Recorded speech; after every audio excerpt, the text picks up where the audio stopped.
Hey friends, I'm Brenda Bergreen. Welcome to part 2 of our 3-part post on outdoor wedding photography tips. Today we're talking about lighting.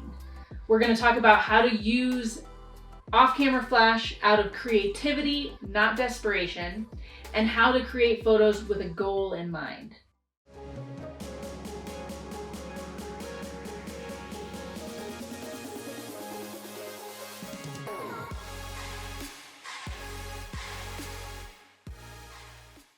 First off, if you haven't already watched our more general outdoor wedding photography tips video, go back and start there. We'll put a link below. Mark talks a lot about how to battle the midday sun, how to deal with the direction of the sun, make adjustments to the timeline, and really just work with the light that exists.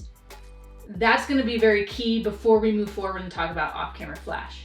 If you know Mark and I, you know that we like to keep things simple. And so once you start adding more gear, more lighting, more techniques, things get a little more complicated, things get a little slower. So we want to first have a strong foundation of how to work with the light that exists before we start trying to complicate things by adding light.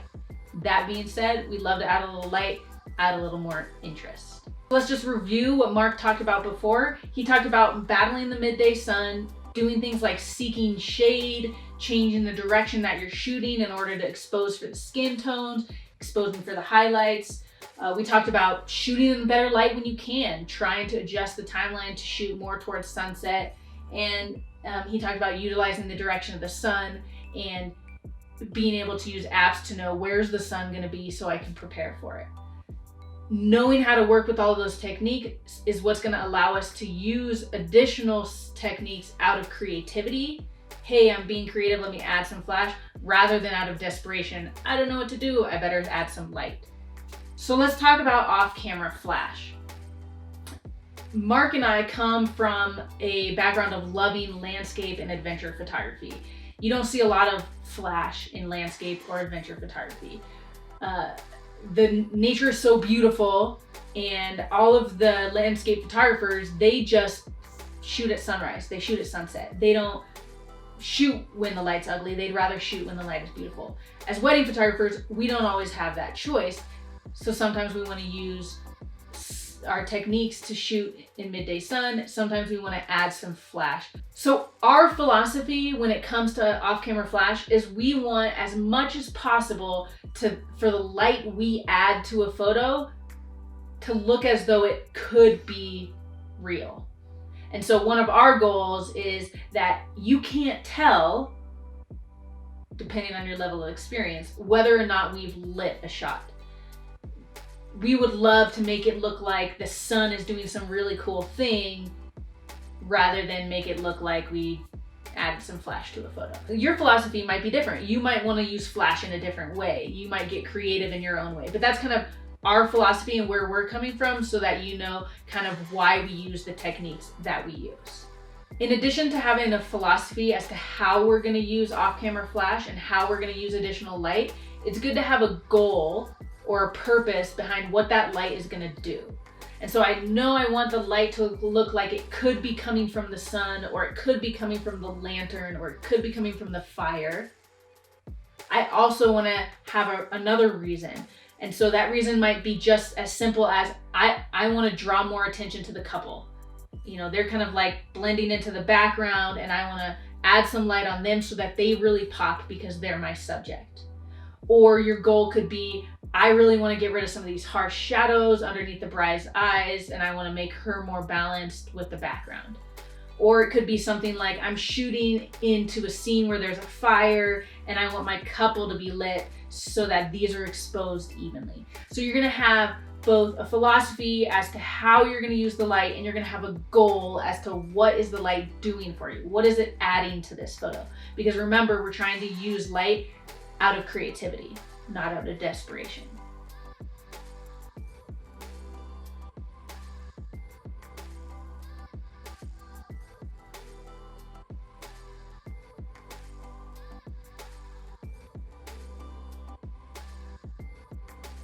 So in order to add light, we're gonna have to use some gear here. Good thing to have is a nice lightweight light stand. We have the advantage of working as two people. So one of us will extend the light stand, put the flash on it, and use that to be able to put the light wherever we want it. It's nice to have one that's lightweight, easy to snap onto your backpack, because sometimes we want to be able to do this on top of a mountain, right? And so nice, simple, lightweight, easy to use light stand. Super helpful.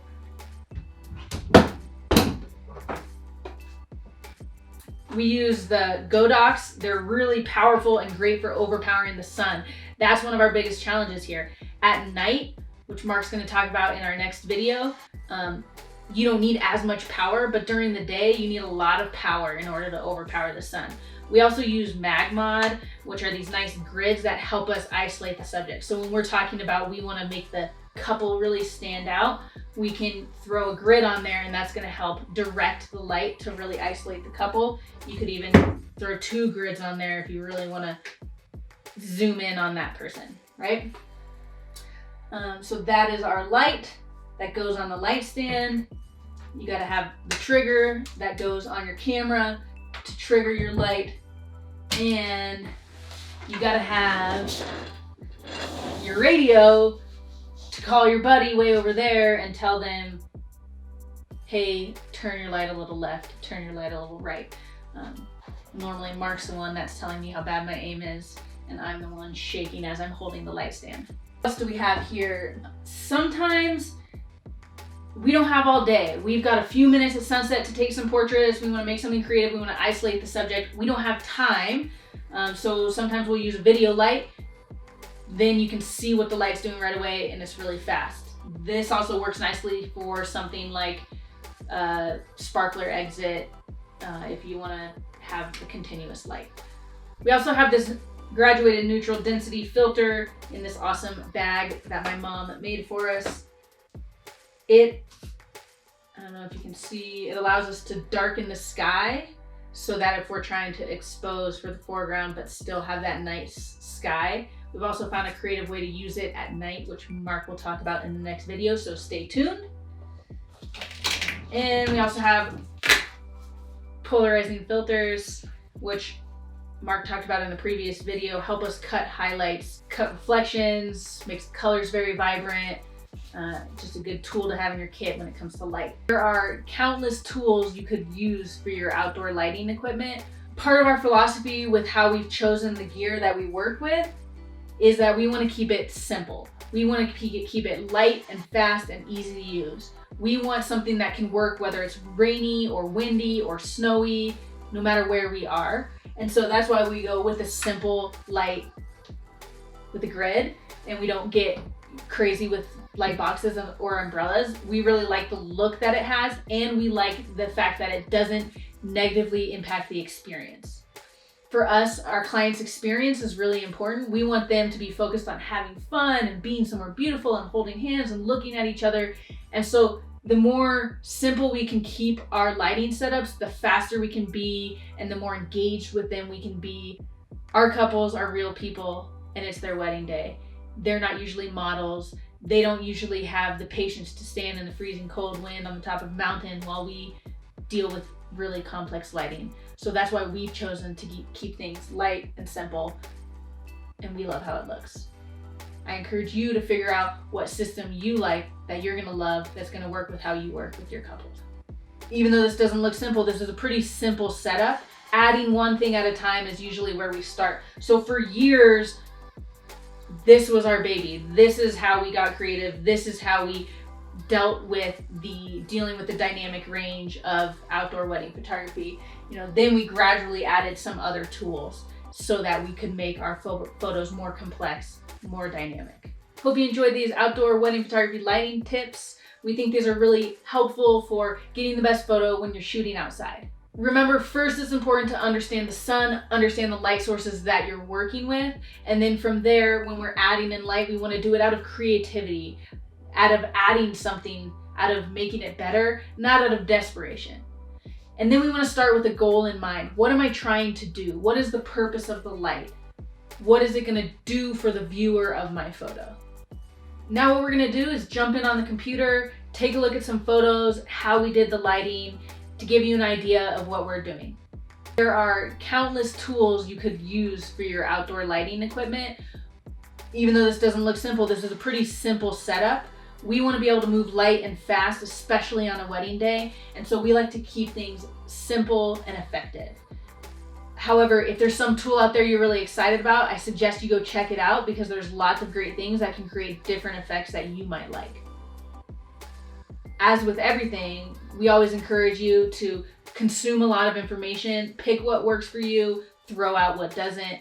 Our philosophy and your philosophy might be different. That doesn't mean we can't both create great work.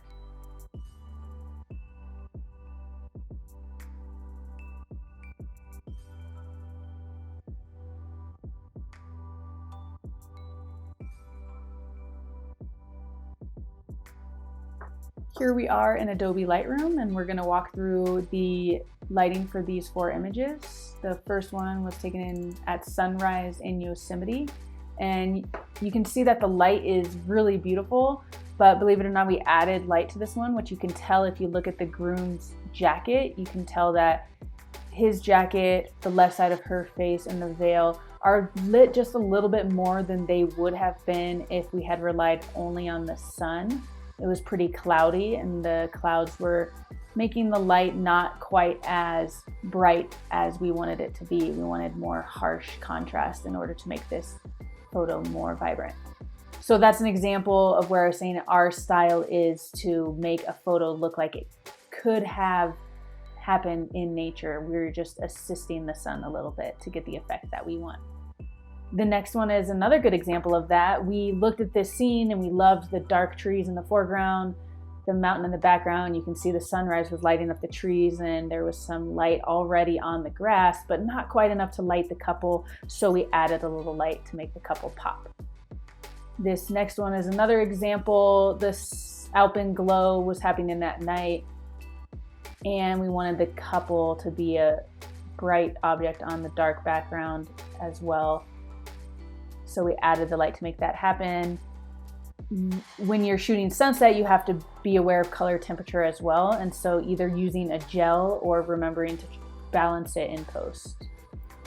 And this last one is another example of sunset. Here we are working against the light. So in all the other ones, we tried to use the flash in the same direction as the sun. But here, in order to get the effect that we wanted, we have to go opposing the sun, but trying to make it look natural by using a gel so that they have the same warm colors of the sunset that is lighting up the warm light on the rocks as well. I hope you enjoyed these lighting tips for outdoor wedding photography. This is our second video of 3. Make sure you stay tuned. Mark's going to talk about night photography in the next video. In the meantime, let us know in the comments below what you want to hear next. Don't forget to subscribe, and we'll see you next time. Maybe you should talk about the gear. Maybe we keep talking about gear. I'm boring myself.